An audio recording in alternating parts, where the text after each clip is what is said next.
Hi, good morning, everybody.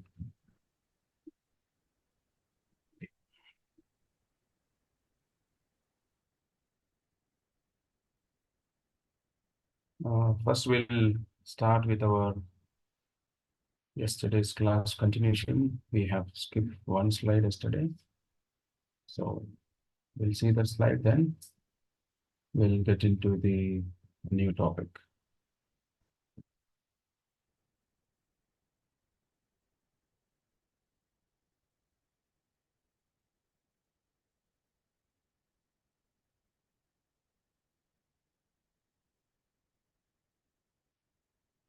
I'll take a quick recap of yesterday's session. So, yesterday we started with the ergonomics on mission guarding. So, we have touched about the basics of ergonomics, why it is important, and what are the various concepts which will uh, touch up by the ergonomist, and also various human factors they will consider while designing a tools, equipments, or machines. So as we know that these ergonomics are used for to design a workspace to fit for the a worker or person who is performing the activity. Then we have seen different controls in various equipments. Then we have seen where and all these ergonomics are focused or the purpose of ergonomics. Then we have seen the aim for the ergonomics, why there is so much uh, importance for this ergonomics. Then we have seen what are the various factors the ergonomist will consider during the design of mission or any workspace. These are the few the human factors. Then we have seen maintenance and repairs of the guards. So how it is supposed to be done and what is the importance of that. Now we discuss about work on machinery in motion for maintenance purposes. As I mentioned previously, so there is a dedicated section which is section under section 22 of the Factories Act, work near machinery in motion, the section name. So here they do perform the activity while the machines are in live state or while the machines are in working condition. So basically, during the machines are in motion, normally the guard is removed and also the observation for the fault or alignment, repair or oiling, greasing is carried out in unguarded condition. Such condition may kill or injure an untrained or unknowing person. So these are the situations. Sometimes what will happen, the maintenance team may give some trial run for the machine. Maybe sometimes it may be in hours also. So they won't fit back the guard and place. Maybe unknown person or untrained people, they may go nearby or they may get intact with or caught or uh, with the rotating parts. So basically what will happen, even though they are in slow in motion, some machines are in faster in rotation, the pulleys or the belts, still it is dangerous. So for this, while the machinery in motion, such examination or operation shall be made carried out by a specially trained adult male workers wearing tight-fitting clothing, which shall be supplied by the occupier. So this is the section requirement. This is the legal requirement. Whenever we are doing such an activity, only the male persons are supposed to be allowed as per the requirement, and also especially trained, and also they should have a tight fitting clothing which is supplied by the occupier and whose name has been recorded in the register prescribed in this behalf, or also who has been uh, furnished with a certificate of his appointment and also while he is so engaged. So for this, as I mentioned, they need to have a register for this, and also even while they're in employment also they have to mention this condition is the person who will be working on. Especially basically what happens during under the maintenance department, they will definitely go through this situation. Default, all the maintenance people are fall under this condition. But in a practical case, I have not gone through such registers in my experience, but maybe in the back end, I don't know whether the HR people are maintaining it or not. Okay. This is about a work on machinery in motion. Any questions? Let us see the other topic, the hand tools and the portable power tools. Any questions?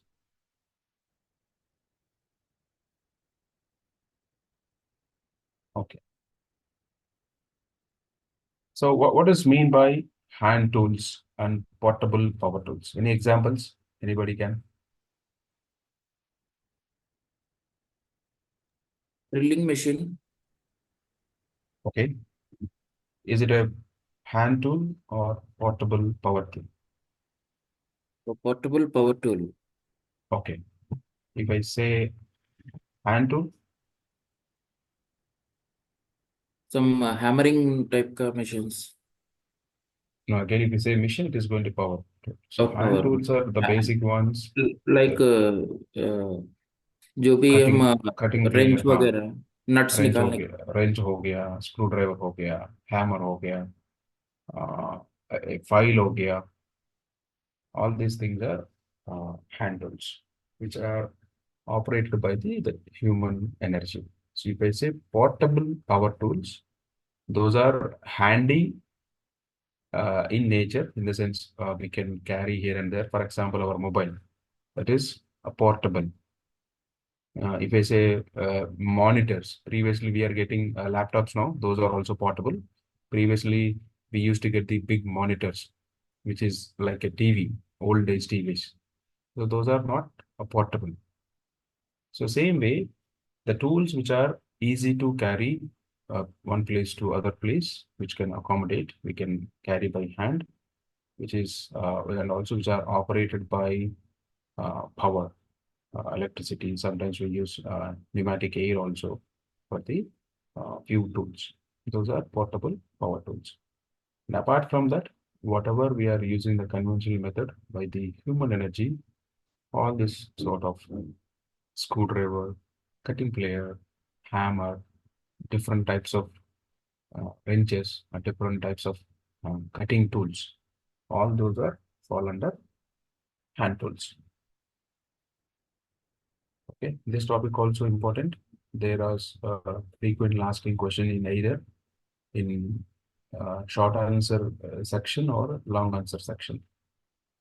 Okay, in long answers, basically they may ask you in such a way that what are the different types of portable power tools, and also list out the few hazards and safety measures with respect to the portable power tools, or same way they ask for hand tools also.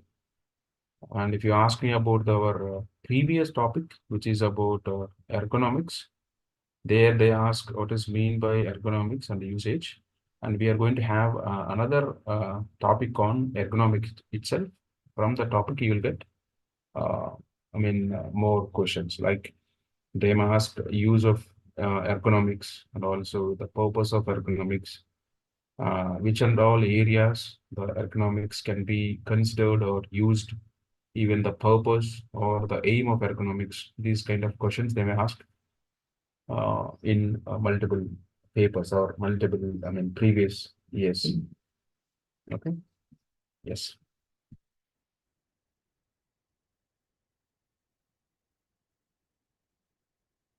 Okay. Again, this is also a topic from safety engineering one, which is IS 102. So now we'll see the causes and controls of tool accidents.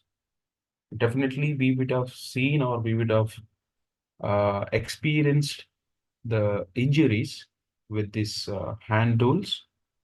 I don't think so with the portable power tools. Maybe we didn't have more access to that. Maybe some people would have experienced already if they're used to it.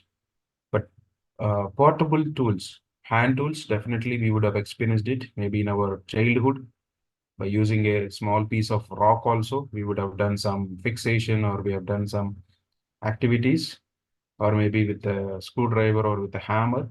Definitely we would have got injured in our childhood till point of time. So every tool have its own probable risk or probability to get intact with the tool and get injured if you're not handling with properly or if you're not using for the right purpose of. So sometimes what will happen, most of the people they use screwdriver as a peeler or a remover, and they use even sometimes knives also for the peeling of the electrical cables instead of a cutting layer. So one thing, whenever we are using the tools, so we should choose the right one so that we can minimize this accidents. So basically, if you see the cause of tool accidents, their safety aspects include the ergonomic design are important. What is mean by ergonomic again? So here ergonomic in the sense how comfortable the tool is to handle, how the comfort which is giving for the longer durations. So as I mentioned, even the tools have been changed. If you see the drill machines, in the beginning, if you see last 10 years, the size of the drill machines are so heavy. Nowadays, you are getting so handy. So it is ergonomically friendly so that we can easy to handle it. Even the weight of the tool also a factor they will consider in the design as an ergonomic factor because he can't handle the same weight for over a period of time. Maybe he may work for 3 to 4 hours continuously. It is difficulty to have a 2 kilo or 3 kilo of weight on hand. So that is also one factor they will see. It is also a comfort issue for the user. So if you see the main causes of tool accidents are eye injuries due to the flying chips from the tools. This is the common issue where we do uh, face with the drill or any chipping machines or any hammering machines. Then puncture wounds and infections, the result of the injuries. Cut injuries due to the knives, the sharp edges. Chisel and hammers is also a few reasons. Bone fractures due to the defective or the slipping wrenches, and also the scratches due to the scrap, which the outcome of the result of a tool operation. And the causes will be a poor maintenance, incorrect tool, the wrong usage, the carelessness, even the bad storage, and poor material are the main causes of these accidents. The result will be the eye injuries, even puncture of the wounds, then cut injuries, even bone fractures, etc., due to poor tool maintenance and use of wrong tools, wrong usage, carelessness or overconfidence while using these tools, and also bad storage. Sometimes what will happen, once the work is done, we'll throw the tool here and there. Maybe it is obstructing on the pathway which is projected into the pathway. Unfortunately, people may come and intact or contact with the tools, resulting in injury. So how we can prevent this? So prevention and control of this tool accidents. So to prevent this tool accidents, definitely, as I mentioned, the right tool for the right job. Maybe if already the people are working, they would have seen these safety posters or signages in your workplace. The right tool for the right job. When I say right tool for the right job, so here we can see the few examples of wrong methods. To use a file instead of a pray, and a wrench instead of a hammer. Instead of using hammer, they've used a wrench. A peeler instead of a wrench, and these causes the accidents. So whatever the design intent of the tool, we have to use for the same purpose. So if I say the tools are in a good condition, it should be follow, or it should meet the few criterias. The one like the hammers with the loose handles or set screw. I mean, these are the four conditions of the tools. Uh, Drivers and cutting tools with a broken point or broken handles, like cutting tool having a broken tip. Then wrenches with cracked or worn jaws, cracks in the wrench, or the jaws are worn out, so it can't able to get a good grip. Dull saws or inflexible electrical cables with splint insulations. So the saw, which is the axle blade or the teeth, which is on the saw, which is not good in condition, or the electrical cable insulation damage. Then broken plugs, unearthed down wires, such as conditions to be removed. These are the few examples for the bad condition of the tools. So if I say good one, it should be opposite. There is no loose handle and the drivers are in good condition. There is no broken handles or the broken tips. And the wrenches are good, which are crack free. So that those tools we can consider it as a good ones. The tools in the right way should be, or the wrong ways are: screwdrivers applied to a job, example, to open a lid, to remove the bearing.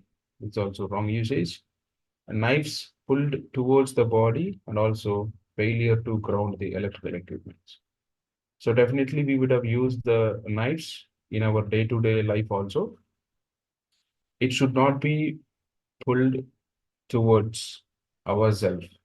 So basically how we pull up, we'll take from a top to a bottom. So we'll be in the end of the knife. Sometimes unknowingly or while discussing with others, we do these cutting activities. Accidentally, there is a chance of it may come in contact with your belly or the sitting posture you are doing it. So it is not supposed to be pull the knives towards our body. And also the tool should be used in a right way. Again, the SOPs are the work instructions or the recommendations of the manufacturers comes in how the tool should be used. Another one, tools kept in a safe place and also safe way is also one of the area we have to focus on to prevent this tool accidents. So unsafe practices are tools kept overhead so as to fall. So if we are keeping the tools in overhead level, there is a chance of fall. Chisels and other sharp tools kept in a pocket or left in a toolbox with the cutting edges exposed. So the people have a tendency or they used to have keep these chisels and sharp tools inside the pocket. Suddenly they will sit. They may forget these tools are in the pocket. So it will get penetrate into our body. And also the tools which are kept in boxes, the exposed a sharp edges outside. This is also while taking or while going or passing nearby the boxes also, it may result in injury. So that once we have used these tools, we have to keep them properly. And good housing for the orderly layout and also cleanliness is also one housekeeping, or I can say the five is instead of putting in housekeeping. So here, haphazard laying of the tools, anywhere leaving tools at the workplace after completion of the job. Again, the work permit also partially involved here. Whenever we are performing an activity, after the activity, definitely all tools are removed from that. Again, we have to put it back to the same position from where we have took those tools. So again, here the standardization comes in. Once you have implemented 5S, the first S talks about segregation, then set in order where we define the place of these tools, and we'll definitely allocate a space for each one. Then we'll maintain it in proper cleaning and good condition. Then standardize. So even the person at the time of implementation, if he is not there also, for the new people or new employees, it is going to be a standard practice.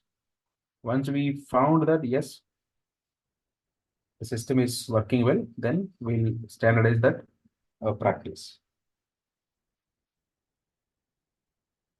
Then a slippery surface, not cleaned tools kept in aisles or walkways, etc., are the common tool accidents, and they should kept properly. So slippery surface, definitely while using these tools, definitely it will get contaminated with the oils, grease, etc.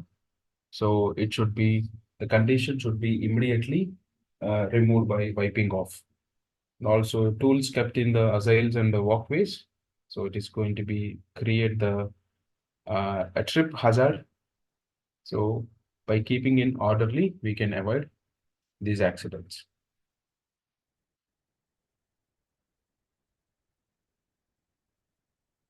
Another one, again, the training part for the supervisors and workers to wear the safety goggles and also the face shield and helmets, etc., as per the requirement. And also, we have to give the suitable PPEs.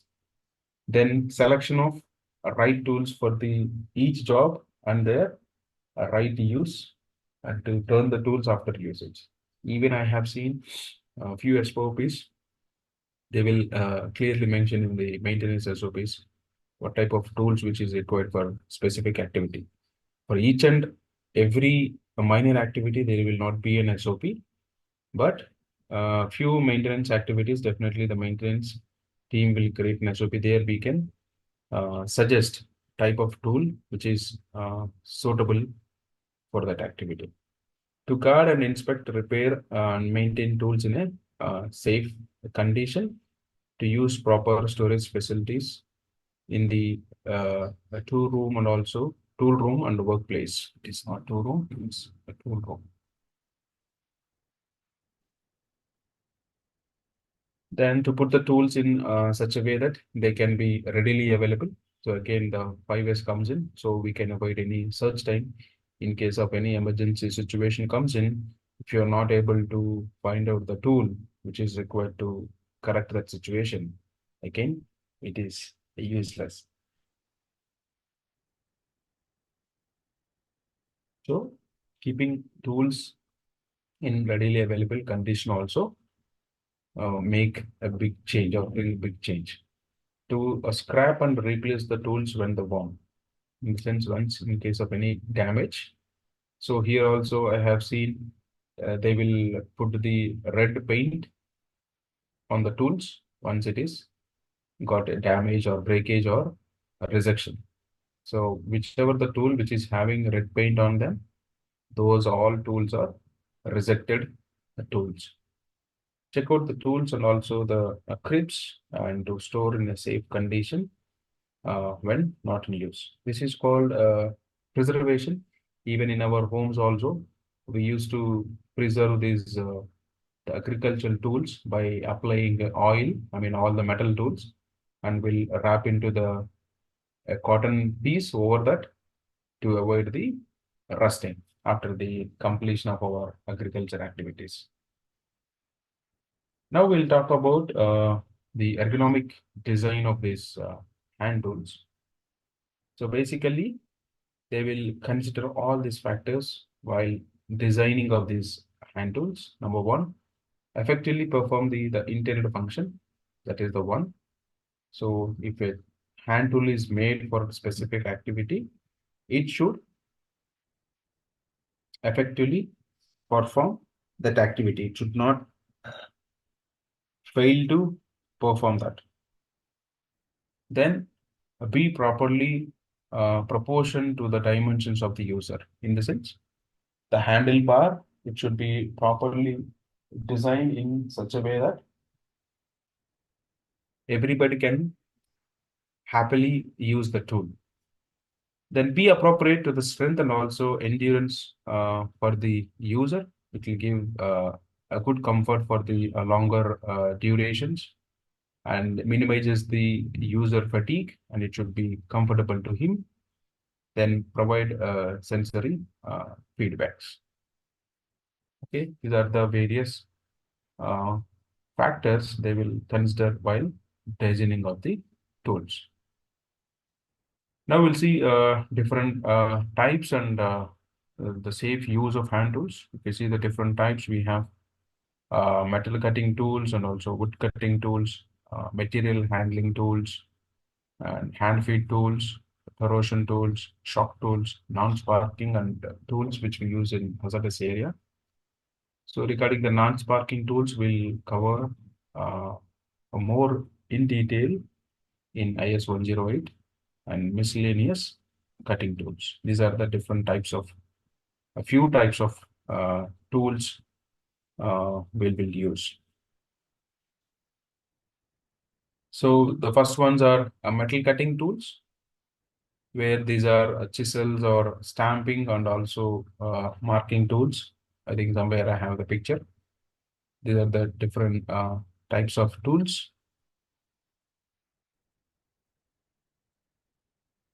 And tape and die work and hacksaws, files, etc. So here we have a few selection criteria as well for the selecting of these tools. One is the type of material which you are going to cut by using these metals. Again, in the metal also they'll have the hard metal and soft metals. So definitely we have to choose the based on the metal which you are going to cut. Then size and shape of the tools and also the depth of the cut. Maybe few tools which may use for only for the surface layer, and few tools which may need for the to cut a bit deeper. Then sponge rubber shield or any combination of rubber hand grips and also the shields on the hammer strut tools. Use of chisel holder on the tongue, in the sense on the over wherever you are handling this chisel, they use a special gripper to avoid the hitting by the hammers. And safety goggles, a vise or wrench, a right type of file with a smooth handle, lubrication and cutting, etc. These are the various factors we choose for the selection and also safe use of it. Then stamping and marking tools. These are just like creating an impression on the material. Stamping may be a nails or maybe creating a hole on it.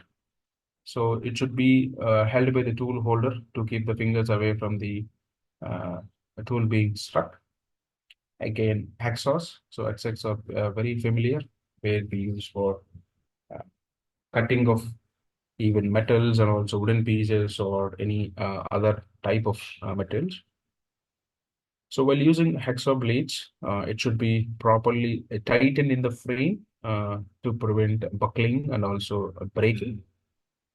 And we have to select the proper blade, teeth per inch for the proper metal, hard or soft metal, the metal which you are going to cut. Then pressure should be applied on the forward stroke only. The cutting speed of 40 to 60 strokes per minute is proper, so that you will get a comfortable level, and also it will give a good productivity. So these are the a few tools, a few portable hand tools, I can say, different types.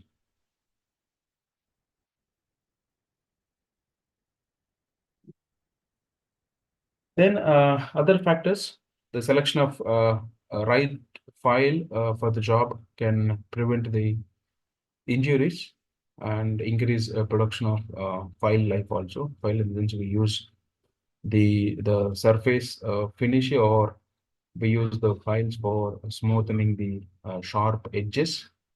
And a file should not be hammered or used as a prey. So in the sense, we should not hammer it, because these files are made of hard metals. They are brittle in nature. If you hammer it, definitely they break. And use as a prey, we should not use as a prey to remove any edges or extra material. And it should not be used as a punch or chisel or other tool, because it is in a hard steel. It may fracture in the way by use for such purposes. And jaws of the hand snips should be kept in tight, as well lubricated. Do not hammer on these handles or jaws of the snips. And we have to use the PPEs while using these tools. Even the cutter should be used to cut the right angle only. We should not use whatever the way we want. And they need a frequent lubrication, and also should be used as nails pullers or pray bars. We should not use these cutters as a nail pullers. So nail pullers, in the sense, if you are using in a wood, especially in the construction area, after the shuttering, they take out the pull out the nails from the for the wooden pieces, because sometimes while cutting those wooden pieces for in other projects, there is a chance of the breakage of cutting wheels.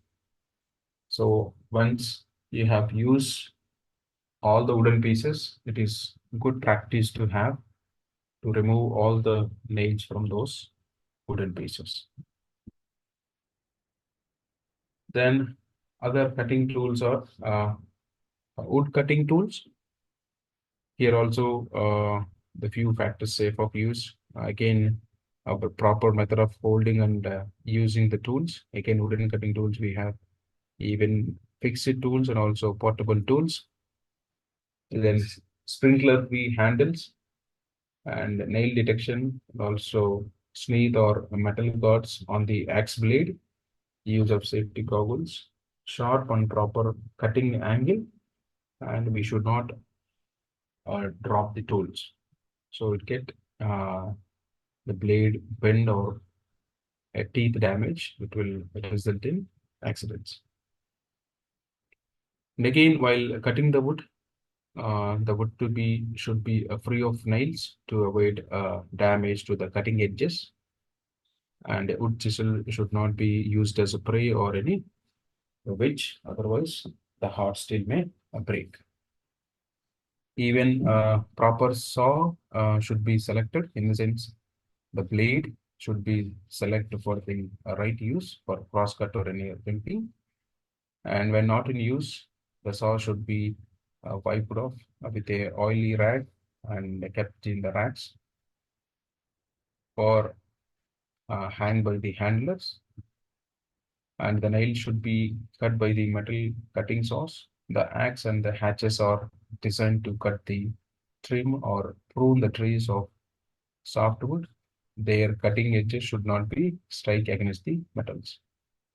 Once the blades we have used, it should be wiped off from the contamination.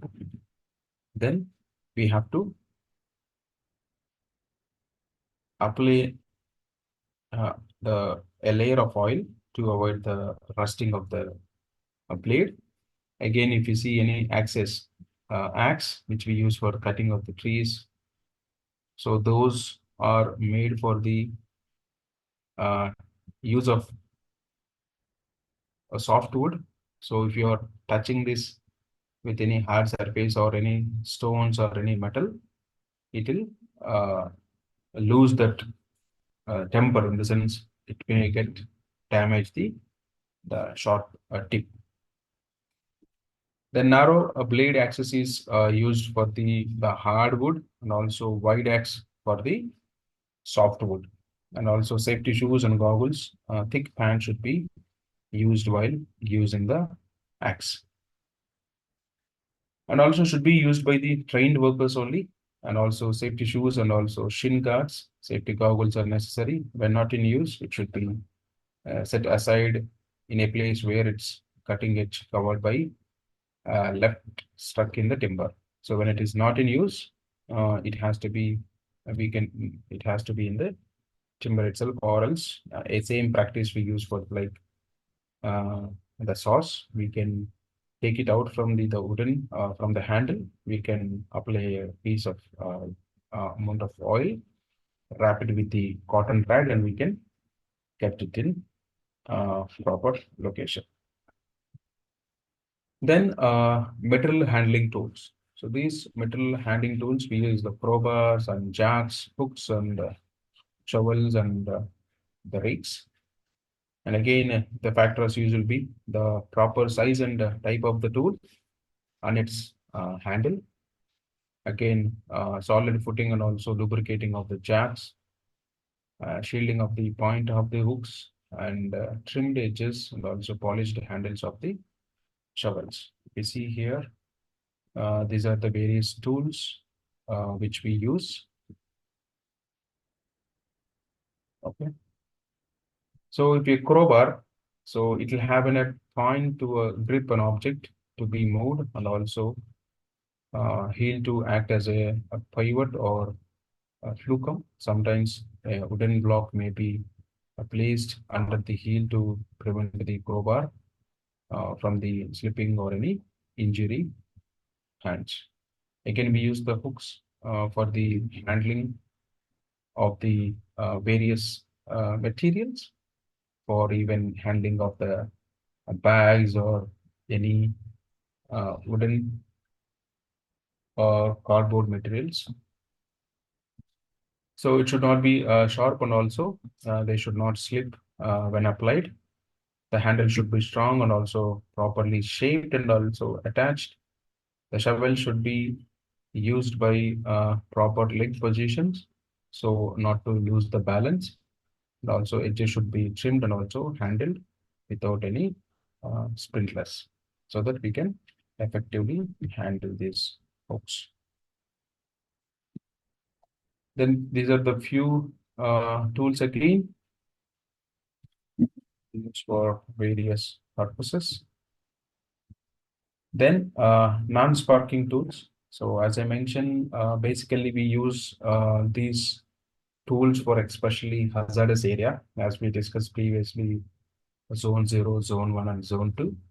Once we have defined the hazardous area, in those areas, definitely we must use this non-sparking tools.